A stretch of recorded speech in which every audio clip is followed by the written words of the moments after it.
Occult Crescent finally released this week, and it had a lot to prove.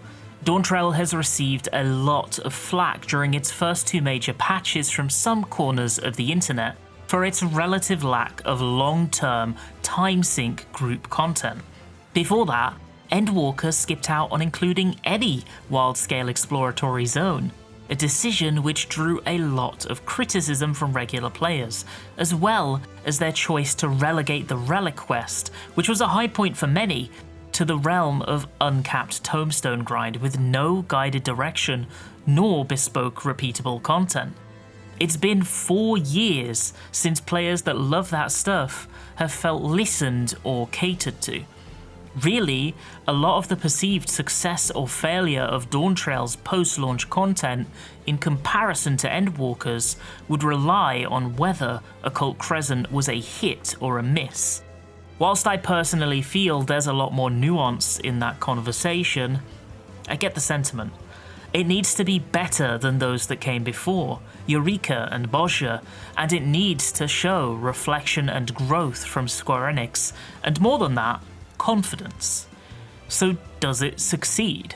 Is it a fun new reason for friends to get together more regularly in-game for the upcoming months? Or is it a flop?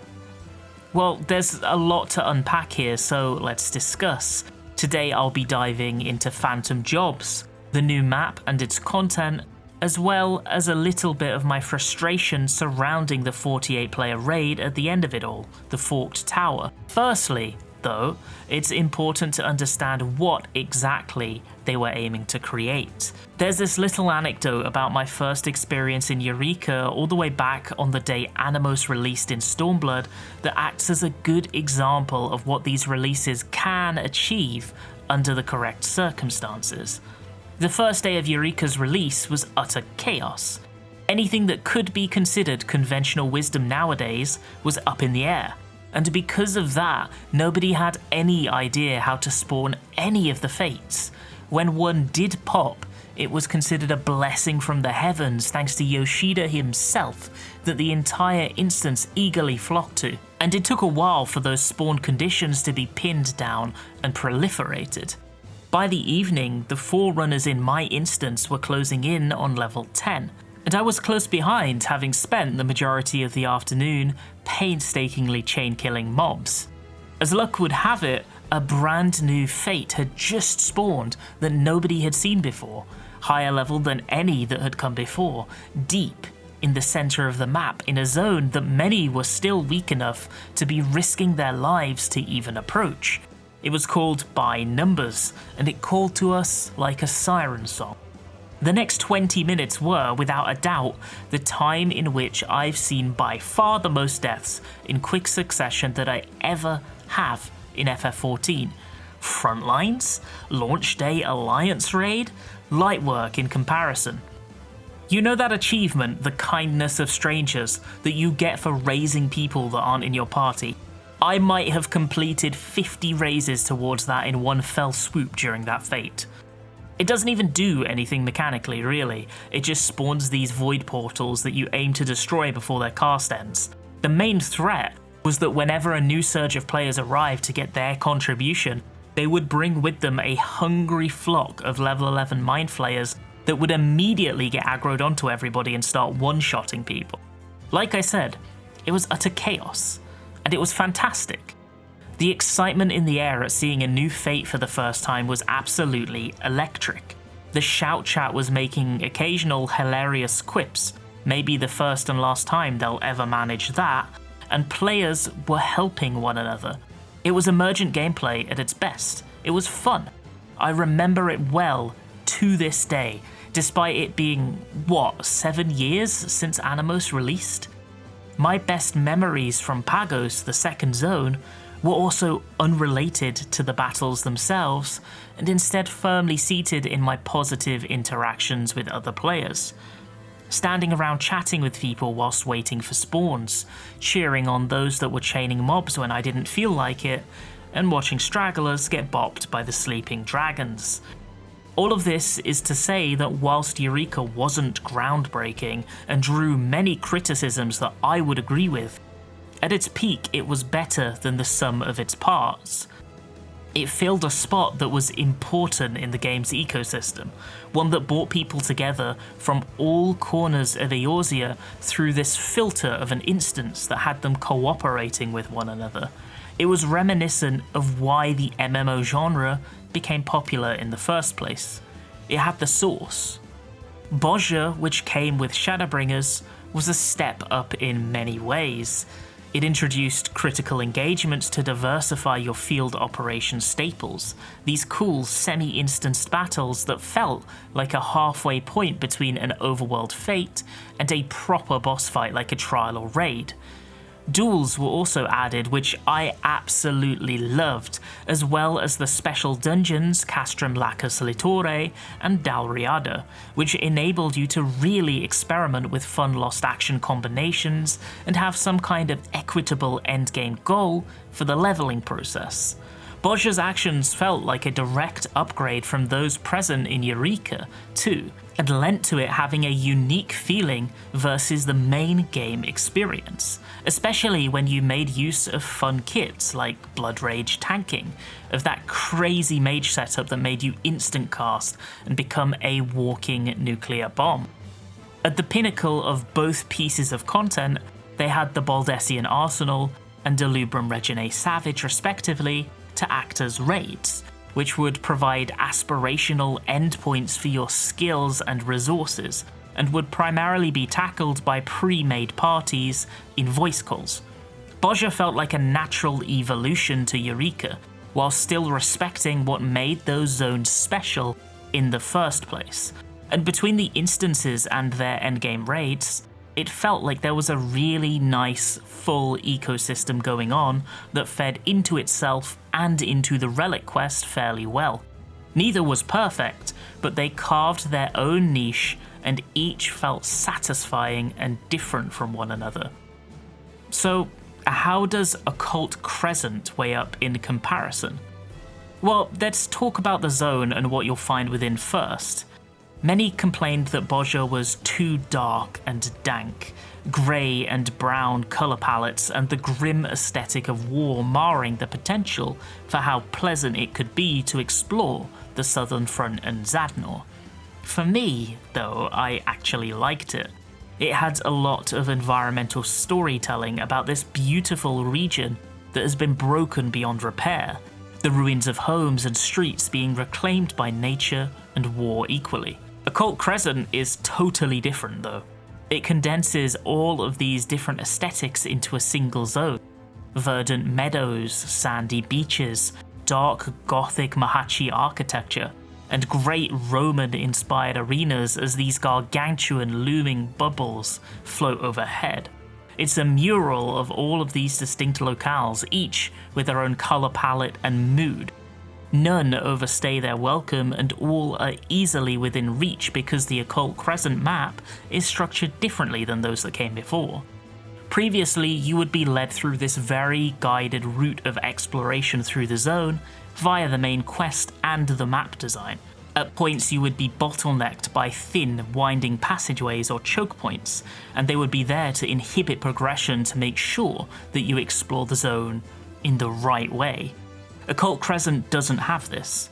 They open you out onto a huge forested area that makes up the center of the map very quickly once you leave the base camp, and from there you're able to access each individual locale very easily and in the order that you prefer. More so than that, this time around you can access each of the aetheryte crystals in the zone immediately, without needing to reach a prerequisite level to be able to attune. As long as you're able to dart and weave between the high-level enemies without drawing their ire, you can have the entire map accessible to fast travel to right away. For the first time ever in field exploration, too, I feel incentivized to walk across the map. In the past, once you have those teleporters, you'll use them liberally, only treading the most optimized pathways to the next point of interest. But here in Occult Crescent, thanks to the addition of chests that litter the overworld, I often find myself taking the long way to my next destination, in the hopes that I could sniff out a little treat along the way. Most of the time I was rewarded for my curiosity. This is all good. Exploration should feel both uninhibited and rewarded, and this new release does both better than ever. There are these survey points too, for all intents and purposes vistas, and collecting them feeds into both the questline for the locale and into the field notes collection. Most of these are easy to find, but some of them are out of the way, and I had great fun with my friends on launch day, exploring areas individually like a Scooby-Doo team that had split up to look for clues, and marking our successful finds for the rest to redeem later on. Searching for these without a guide is definitely a good way to acclimate yourself to enemy placement and traversal, and it's fun too. All of this comes together to help imbibe the feeling that you are intrepid explorers, divesting this unknown place of its bounties. There are 3 types of battle content that will make up the meat of your time in Occult Crescent: fates, critical encounters, and overworld monster chaining. In a fairly large shift, fates spawn one at a time. You will not run into situations where there are multiple popped at once and you must pick and choose which one to attempt. Additionally, there are no level requirements whatsoever. If you can get there in time, you can participate and subsequently receive full credit. If you can get there in time being the keyword, because the fate scaling is all over the place.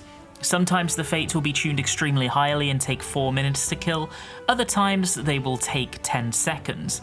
My original assumption was that it depended on the number of people currently in the area, and that would dictate how the tuning is, but it doesn't seem to be the case. The other night I managed to find an instance with just me and 3 friends, and nobody else in the instance, and yet the fates would still randomly scale to very high HP values and then back to low ones, even if we hadn't been in the area at all.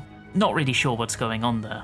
Feeding back into what I mentioned a moment ago about the entire map being easy to access right from the beginning, it works in tandem to fight the feeling that new players can often suffer in these types of content, of being left out of the fun.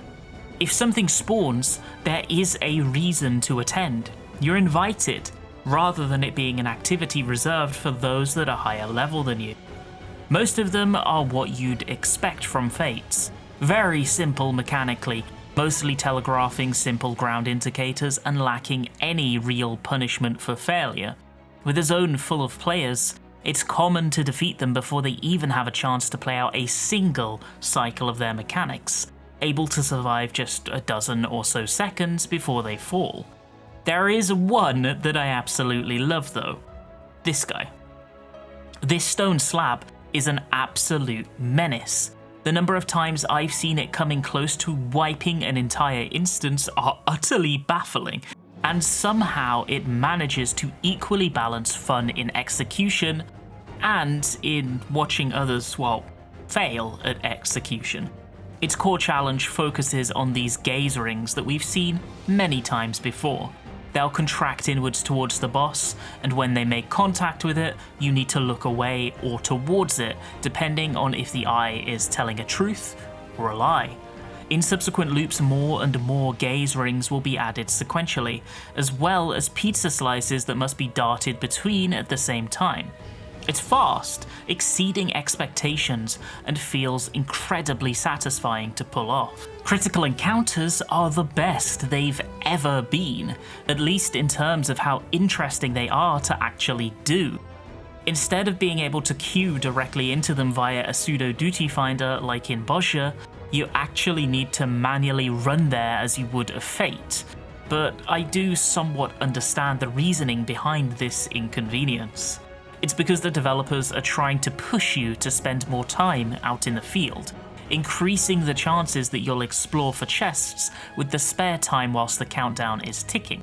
With that said, whilst I do understand why the developers have taken this route, I can't say that I'm a fan of peeling back convenience when it comes to being able to actually enter and participate in the battles.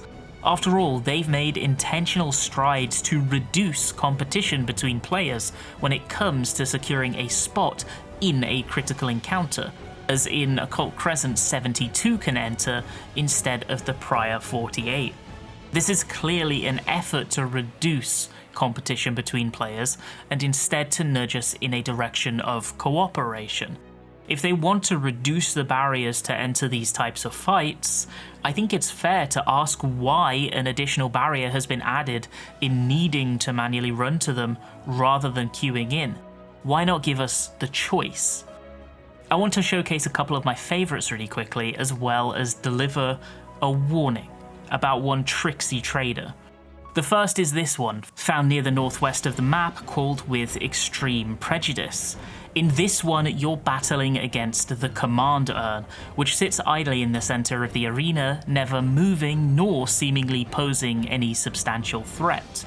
What are a danger, though, are the commands it sends along this intertwined web of cables to its automatons, which dutifully fire out AoEs in line with them receiving it.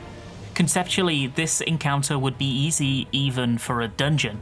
It consists of dodge the circle and plus-shaped AoEs, that's it. But after pulsing once, these commands will continue to travel along the daisy chain, executing again and again, not one at a time, but twice. As the speed increases, it creates this frantic paradigm of running to the safe spot, but knowing that you are not actually safe, because you immediately need to begin looking for where the indicators will travel to next.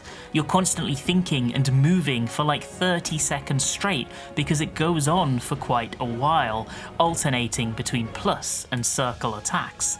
It's a simple idea, executed really well in a manner we haven't quite seen before. I think that's a common thread throughout many of the critical encounters. They take a simple concept, often one that has been explored in some medium in-game before, rotating AoEs, short-term memory, forced marches, and make them bigger or faster or just a little sillier. I like to think it might be a testing bed to implement some of the good ideas that they've deemed to be not quite substantial enough to make a full savage dungeon or trial fight from. A second example of this is Eternal Watch, which has you fighting this big holy lion, a reskin from an enemy we've seen dating all the way back to Heavensward. The concept is simple once again. When it attacks something of the same element of its attack, that thing will explode in a large circle telegraph. It'll do arrow and earth cleaves whilst orbs are scattered across the ground, as well as pulsating holy proximity hits. It's immediately obvious what is expected of you, but tuned just tightly enough to provide joy in execution. But I have to deliver you all a public service announcement about the greatest criminal in the entire Crescent. Don't fall for his lies. This tortoise is a scammer. He might offer you what appears to be a fantastic deal. You provide him with what he considers fair pay in sacks of coins, and he will in exchange provide you passage through the mechanic. But it's all a cunning ploy, a lie. Because should you trade with him, he'll give you a debuff, which means that you have to do the next mechanic. If you instead ignore him entirely, you'll gain uptime by not needing to pick up nor deliver the sacks of money, but you'll also then not have to deal with the subsequent stillness, motion, or shell slide, gaining you even more damage and an easier time through the fight at the fairly low cost of one Vuln stack. If everybody didn't trade with him, the battle would go faster and more consistently. Don't believe his lies. Speaking about vulnerability stacks, I have a complaint. They literally don't matter. Aside from requiring a little more mitigation on the next incoming raid wide during the CE, there is literally zero reason to attempt to flawlessly execute any of the encounters. There's no carrot on the stick. You don't receive extra experience points, no kind of buff, or more importantly, the chance to get access to a duel like you would in Bozja. Duels were one of my favourite additions in Bozja, and I cannot quite fathom why they've been removed, aside from to save on development time. Despite some issues with the pity and queuing system, the encounters themselves were tremendously fun. and provided a feeling that nothing else in-game could replicate. An intense duel versus a challenging foe, 1 against 1. If you win, exclusive titles and myriad rewards would be yours.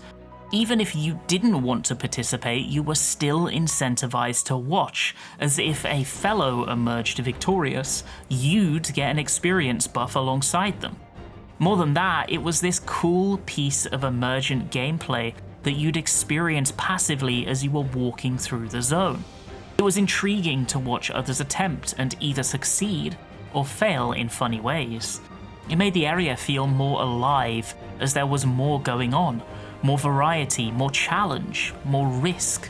CEs and duels were, to me, the largest part of what made Bozja such a step up from Eureka, and yet one of them is mysteriously absent here.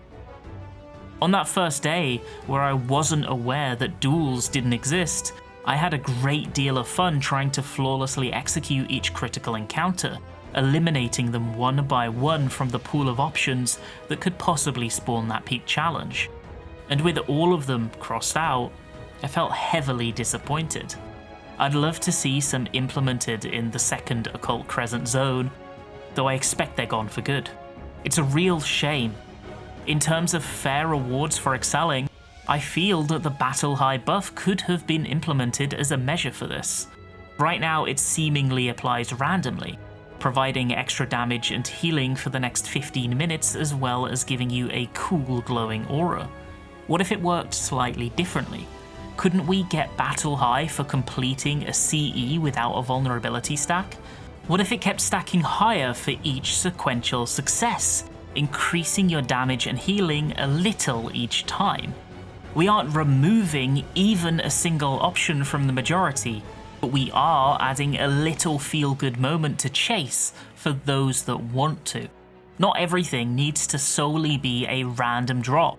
There doesn't need to be this purely binary split between content that expects players to perform and content that doesn't. Having aspirational goals and rewards for them, even within a type of relaxing content like Occult Crescent, is only a positive. Chaining, much to my surprise, is actually a really good time. Mobs in the overworld are strong enough to be a threat, and strategizing how best to chain kill them using both your kits and your phantom jobs is really satisfying to do. This is by far the best way to generate gold coins, and I have genuinely had a great few hours trying to build the chain as high as possible, as it periodically gets tighter and tighter, your available time reducing as you launch cannon shots and comets in desperation. I can't imagine it will stay as fun over an extended period of time, but it's certainly tuned well enough that I was happy with the effort I invested. I don't have much to say about the pot critical encounters nor the bunnies that can be located. They are direct copies of the bunny fates that were originally found in Eureka, though I'm glad they're here. More variation is only a good thing. With this spread, we have the largest variety of content available in Occult Crescent that any single FF14 exploratory zone has ever featured, and a lot of it is well thought out and satisfying to participate in. That said, there are some shocking and disappointing omissions. Duels, like I mentioned before, but also an easy, random, pickup group-friendly dungeon like Castrum Lacus Latore or Dalriada. This one, I think, is more egregious.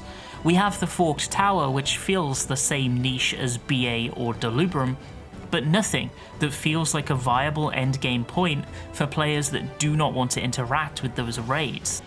Many phantom jobs have abilities that are utterly useless outside of the Forked Tower, so having no content to allow those skills to feel somewhat valued for players aside from those doing it is a misstep. This gap could have and should have been filled, and the fact that it isn't is one of the reasons that phantom jobs have somewhat fallen flat for me. I suppose we should talk about them, actually. Firstly, I want to say that I absolutely love the fact that finally, the action system in an exploratory zone isn't linked to the collection of consumables. It was cumbersome, frustrating, and unengaging. Phantom jobs are by far the best in this regard. You find the jobs either through CEs or purchasing via silver or gold currencies, and then they're permanently accessible, and you can level them to unlock more of their unique kits and abilities. I hated holding on to my interesting abilities in Bozja or Eureka in case I needed to use that consumable for something important later, and it resulted in a worrying percentage of the player base refusing to interact with them at all, much to the detriment of their collective clear speed. With that said, I think that the Phantom job system is by far the least expressive and most boring of the three by a country mile. It's half-baked, inhibitive, and I am utterly shocked that Square Enix deemed them fit to release in their current iteration. Let me explain why I feel this way. So as far as I'm concerned, Eureka actions, Lost actions, and Phantom jobs fill a few key simple purposes. They're there to offer types of job gameplay and actions that you cannot get elsewhere in FF14, and for you to be able to tune and customize the shape that you want that unique experience to take. Some are supposed to make you feel like you fit a special role needed in this zone in particular. The Trapper, the Fast Caster, or the Debuff Expert, whereas others are supposed to be brokenly strong if you use them in smart ways, or silly. But most importantly, they need to be fun, and they need to be yours. Phantom jobs don't really do that. Right now there are 13 Phantom jobs in the game, though realistically it's more like 12, as Phantom Freelancer has little to offer of value in battle at the moment. You have Knight, Monk, Thief, Samurai, Berserker, Ranger, Time Mage, Chemist, Geomancer, Oracle, Bard, and Cannoneer. Each one fills a predetermined niche that you would think fits exactly what I stated above. And they do. Kind of. But with one key caveat. A decent percentage of those Phantom jobs are painfully boring. Let's take Ranger as an example.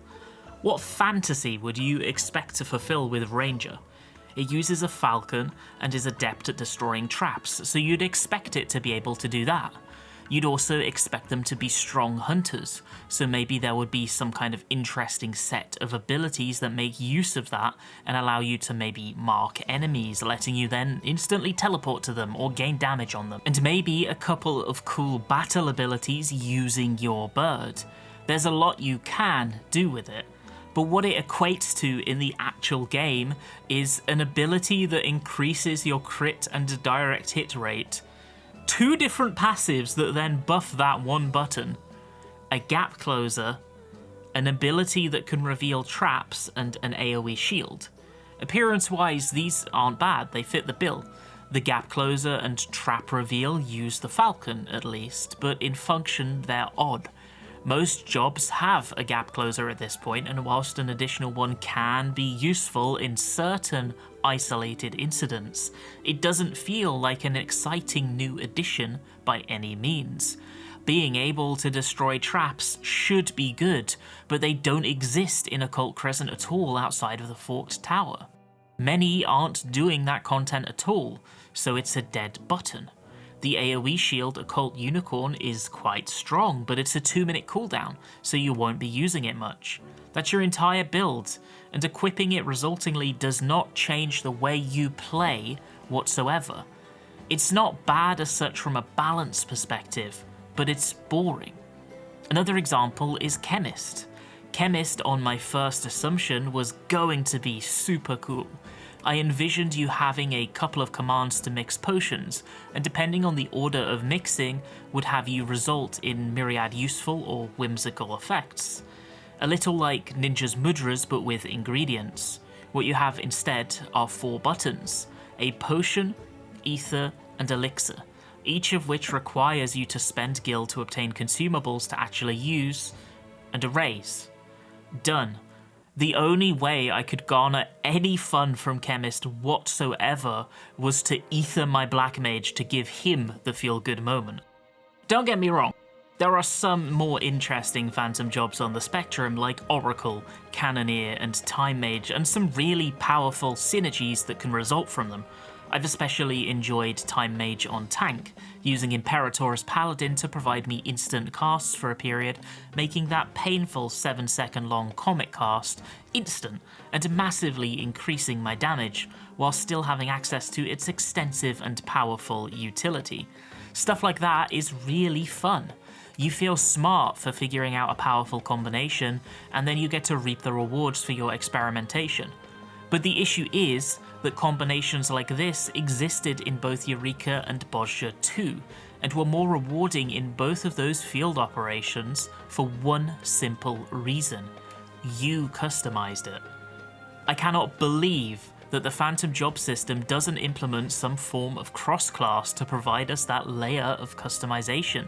It's such an easy adjustment that could be realistically implemented in so many simple ways, and to me, that would suddenly open up the potential from jobs like Ranger and Chemist that are currently dull. It almost immediately fixes the problem in my head.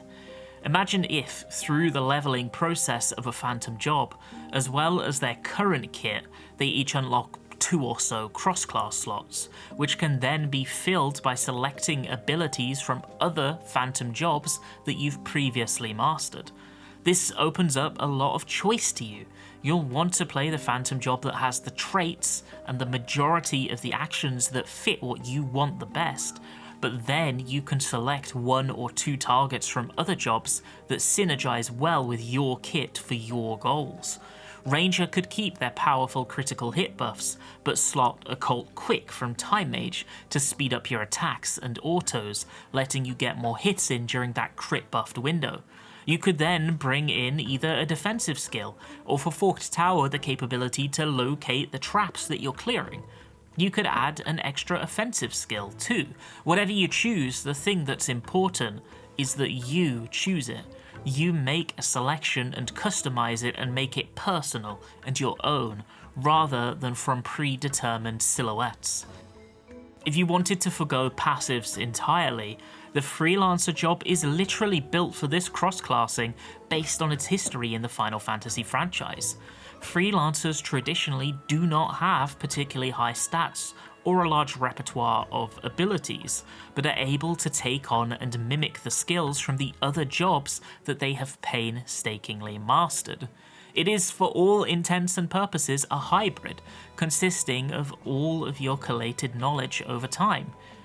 Yet in Occult Crescent, it is relegated currently to being able to do a heal and locate chests on the map. You'll never actually use it much. If they didn't want to utilize cross-class, they could instead have Freelancer fill that same role of being a customization hub once you've played around with the individual specialized Phantom jobs. Even if you did have a cross-class system, Freelancer would function as a boon within it, able to slot more abilities than other jobs, but unable to take their traits, meaning that you can play it as a jack of all trades, but a master of none. I guess what irks me the most about this system is that Bozja and Eureka both did this right. You didn't have a job, but instead could slot 2 actions at a time, and in Bozja especially you could also store a cache of consumables, passive potion buffs, and additional actions that could be slotted and replaced even during combat. They both innately understood that it's much more interesting to allow players to find their own way, to carve their own path, make their own builds, and excel to their preferences, rather than using a forced template. Occult Crescent, however, shuns the concept entirely in favour of a less fulfilling path. I'd hoped for so much more. The Relic Quest is tied intrinsically to Occult Crescent, and alongside its release we received the first step of that too, which currently stands at item level 745. This quest is extremely reminiscent of the Shadowbringers Relic Quest, with steps seemingly set to have 2 completion methods. One which takes place entirely within the Occult Crescent itself, and the other made for players that don't enjoy it and want to attain the relic in other ways.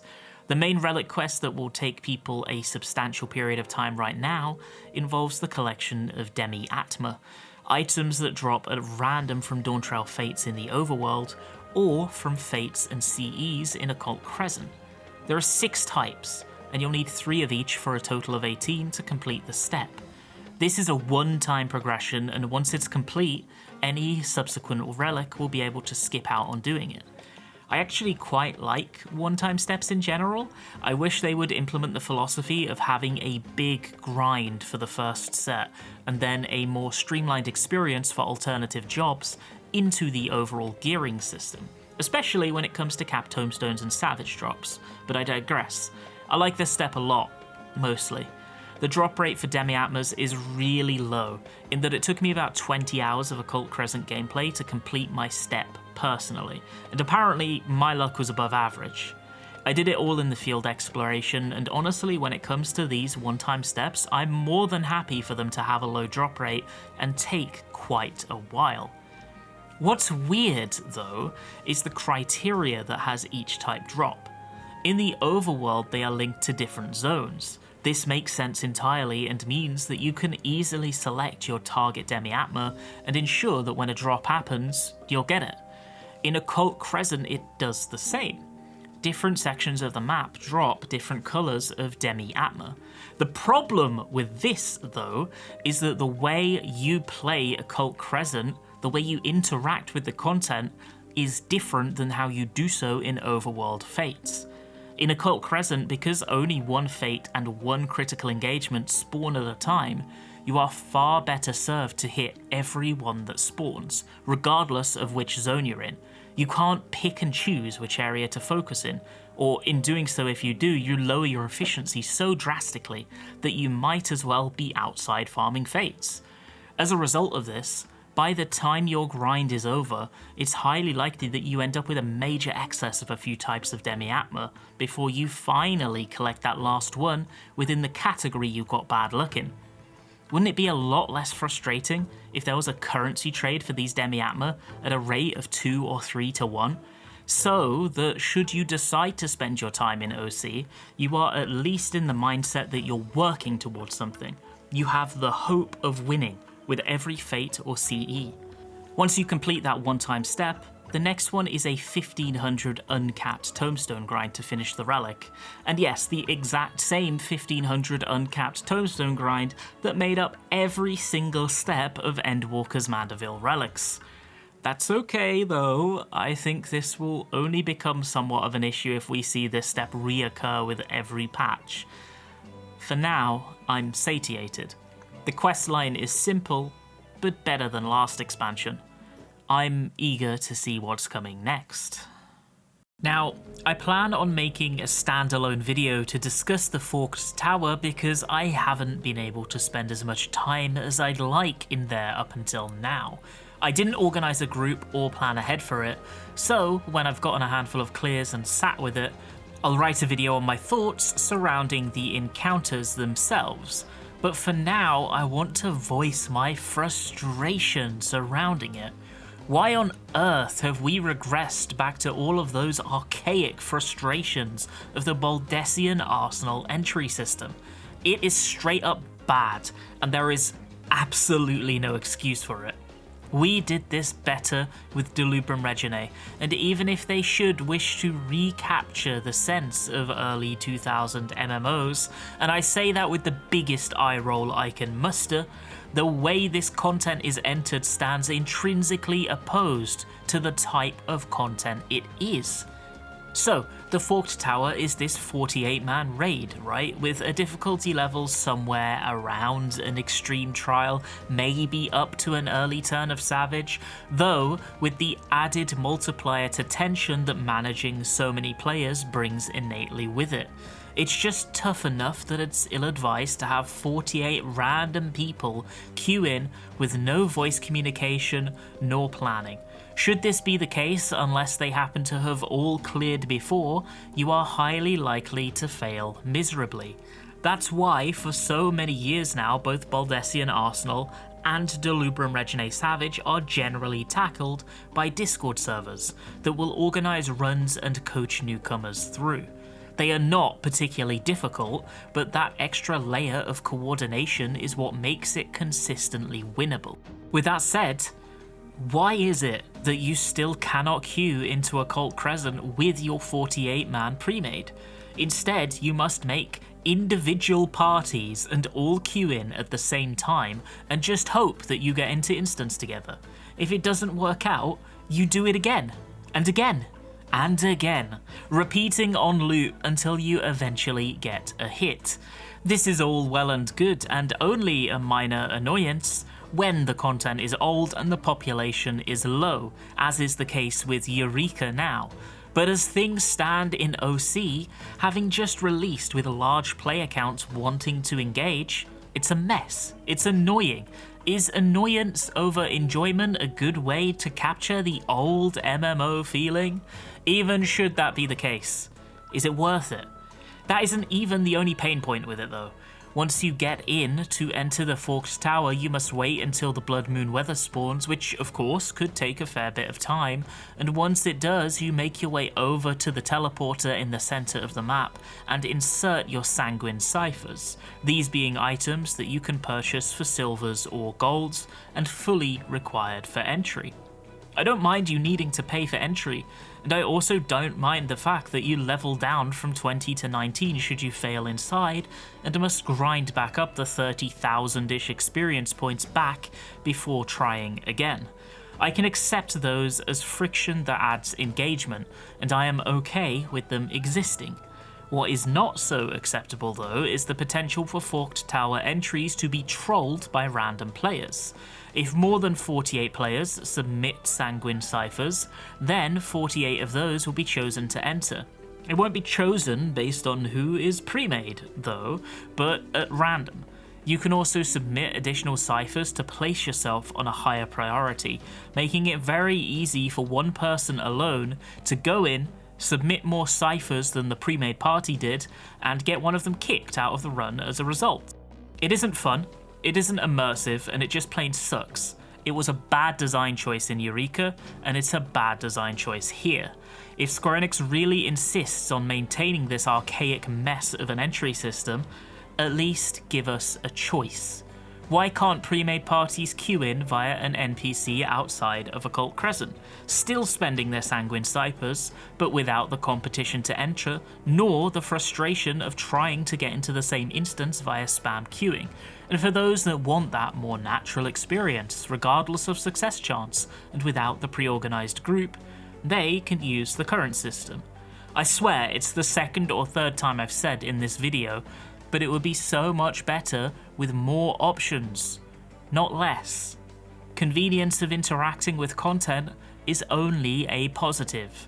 Design-wise, Forked Tower seems good thus far, but until I get a fully rounded experience across multiple clears, I'll reserve judgment. I don't want to give my opinion half-baked, so in a week or so you'll probably hear from me again regarding that. My final major frustration is that you can't use Occult Crescent to level alt jobs. Why? You could do so in Boscha.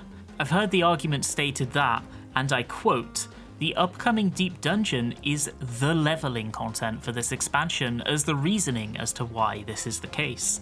I can't help but be baffled that players consider that to be an adequate explanation.